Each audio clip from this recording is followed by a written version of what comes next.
ಹೊಡಿಬೇಡಿ sir.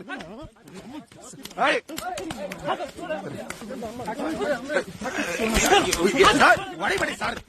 Sir ಹೊಡಿಬೇಡಿ sir. ಹೊಡಿಬೇಡಿ sir. ಹೊಡಿಬೇಡಿ ಸರ್.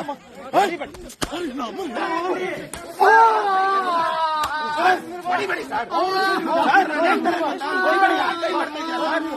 ಸರ್ ಸರ್ ಸರ್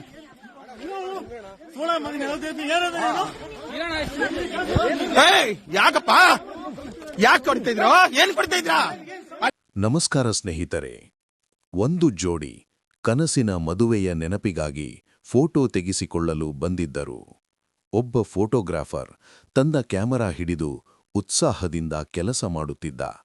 ಆದರೆ ಆ ಕ್ಷಣದಲ್ಲೇ ಎಲ್ಲವೂ ಬದಲಾಯಿತು. ಸಕಲೇಶ್ಪುರದ ಬೆಟ್ಟದ ಭೈರವೇಶ್ವರ ದೇವಾಲಯದ ಬಳಿ ನಡೆದ ಈ ಘಟನೆ ಇಡೀ ಕರ್ನಾಟಕವನ್ನೇ ಬೆಚ್ಚಿಬೀಳಿಸಿದೆ.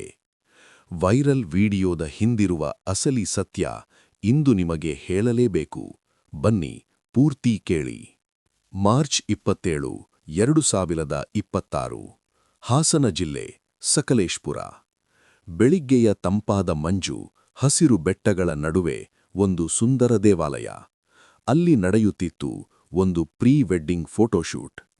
ಬೆಂಗಳೂರು ಮತ್ತು ಹಾಸನದ ಪ್ರತಿಷ್ಠಿತ ಫೋಟೋಗ್ರಾಫರ್ಗಳಾದ ನವಿ ಮತ್ತು ನಂದನ್ ಲಕ್ಷಾಂತರ ರೂಪಾಯಿ ಬೆಲೆಯ ಕ್ಯಾಮೆರಾ, ಲೈಟ್ಗಳೊಂದಿಗೆ ತಮ್ಮ ಕೆಲಸದಲ್ಲಿ ಮಗ್ನರಾಗಿದ್ದರು. ಆ ಜೋಡಿ ನಕ್ಕರು, ಪೋಸ್ ಕೊಟ್ಟರು, ಕ್ಯಾಮೆರಾ ಕ್ಲಿಕ್ ಆಯಿತು. ಆದರೆ ಆ ನಗು ಹೆಚ್ಚು ಕಾಲ ಉಳಿಯಲಿಲ್ಲ. ಏಕಾಏಕಿ ಒಂದು ಗುಂಪು ಬಂತು. ಇಲ್ಲಿ ಶೂಟ್ ಮಾಡಲು ಅನುಮತಿ ಯಾರು ಕೊಟ್ಟರು? ಫೋಟೋಗ್ರಾಫರ್ಗಳು ಶಾಂತವಾಗಿ ಉತ್ತರಿಸಲು ಯತ್ನಿಸಿದರು. ನಾವು ಕೇವಲ ಫೋಟೋ ತೆಗೆಯುತ್ತಿದ್ದೇವೆ, ಅನುಮತಿ ಏಕೆ ಬೇಕು? ಅಷ್ಟೇ, ಮಾತು ಮುಗಿಯಿತು. ಹೊಡೆತ ಶುರುವಾಯಿತು. ಯಾಕಪ್ಪ ಹೊಡೆಯುತ್ತಿದ್ದೀರಿ? ನಮ್ಮ ತಪ್ಪೇನಿದೆ ಎಂದು ಅಳುತ್ತಾ ಕೇಳಿದರು. ಆ ಗುಂಪು ಕೇಳಲಿಲ್ಲ. ಕ್ಯಾಮೆರಾ ಕಿಟ್ಟುಕೊಳ್ಳಲು ಯತ್ನ, ಉಪಕರಣಗಳಿಗೆ ಹಾನಿ, ದೈಹಿಕ ಹಲ್ಲೆ. ಇಡೀ ಘಟನೆ ವಿಡಿಯೋದಲ್ಲಿ ದಾಖಲಾಯಿತು ಮತ್ತು ಸಾಮಾಜಿಕ ಮಾಧ್ಯಮದಲ್ಲಿ ಬೆಂಕಿಯಂತೆ ಹರಡಿತು. ಈಗ ಪ್ರಶ್ನೆಯೇನೆಂದರೆ, ಇದು ಕೇವಲ ಗೂಂಡಾಗಿರಿಯೇ ಅಥವಾ ಇದರ ಹಿಂದೆ ಬೇರೆ ಕಾರಣವಿದೆಯೇ?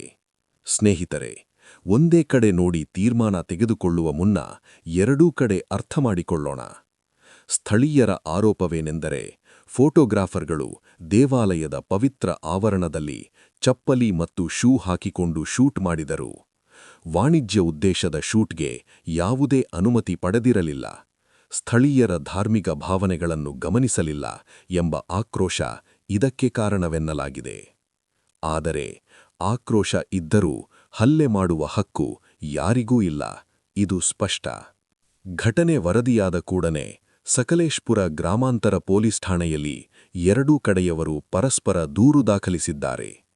ಪೊಲೀಸರು ತ್ವರಿತ ಕ್ರಮ ತೆಗೆದುಕೊಂಡು ಮೂಡಿಗೆರೆ ತಾಲೂಕಿನ 7 ಯುವಕರನ್ನು ಬಂಧಿಸಿದ್ದಾರೆ. ಅಭಿ, ಪ್ರಶಾಂತ್, ರಕ್ಷಾ, ಅರವಿಂದ, ಉಚಿತ್, ಪ್ರಜ್ವಲ್ ಮತ್ತು ನಿಶಾಂತ್ ಇವರ ವಿರುದ್ಧ ಹಲ್ಲೆ ಪ್ರಕರಣ ದಾಖಲಾಗಿದೆ. ತನಿಖೆ ನಡೆಯುತ್ತಿದೆ. ಸ್ನೇಹಿತರೆ, ಈ ಘಟನೆ ನಮ್ಮೆಲ್ಲರಿಗೂ ಒಂದು ಎಚ್ಚರಿಕೆಯ ಗಂಟೆ. ಪ್ರವಾಸಿಗರಾಗಿ ನಾವು ಹೋಗುವ ಪ್ರತಿ ಸ್ಥಳದ ನಿಯಮ, ಸಂಸ್ಕೃತಿ, ಭಾವನೆ ಇವನ್ನು ಗೌರವಿಸಲೇಬೇಕು. ದೇವಾಲಯ ಎಂದ ಮೇಲೆ ಅಲ್ಲಿನ ಪಾವಿತ್ರ್ಯ ಕಾಪಾಡುವ ಜವಾಬ್ದಾರಿ ನಮ್ಮದೂ ಹೌದು. ಆದರೆ ಯಾವುದೇ ಕಾರಣಕ್ಕೂ ಕಾನೂನನ್ನು ಕೈಗೆತ್ತಿಕೊಳ್ಳುವುದು, ದೈಹಿಕ ಹಲ್ಲೆ ಮಾಡುವುದು ಇದು ಅಪರಾಧ. ಇದನ್ನು ಯಾವ ಕಾರಣ ಕೊಟ್ಟರೂ ಸಮರ್ಥಿಸಲಾಗದು. ಸುಂದರ ಕರ್ನಾಟಕದ ಪ್ರವಾಸಿ ತಾಣಗಳನ್ನು ರಕ್ಷಿಸೋಣ, ಜೊತೆಯಾಗಿ ಶಾಂತಿಯಾಗಿ. ಈ ಘಟನೆಯ ಬಗ್ಗೆ ನಿಮ್ಮ ಅಭಿಪ್ರಾಯ ಏನು? ಹಲ್ಲೆ ಸರಿಯೇ? ಅನುಮತಿ ಕಡ್ಡಾಯ ಆಗಬೇಕೇ? ಕೆಳಗೆ ಕಾಮೆಂಟ್ ಮಾಡಿ. ನಿಮ್ಮ ಮಾತು ಮುಖ್ಯ. ವಿಡಿಯೋ ಉಪಯುಕ್ತ ಅನಿಸಿದರೆ ಲೈಕ್ ಮಾಡಿ, ಸಬ್ಸ್ಕ್ರೈಬ್ ಮಾಡಿ. ಮತ್ತೆ ಭೇಟಿಯಾಗೋಣ.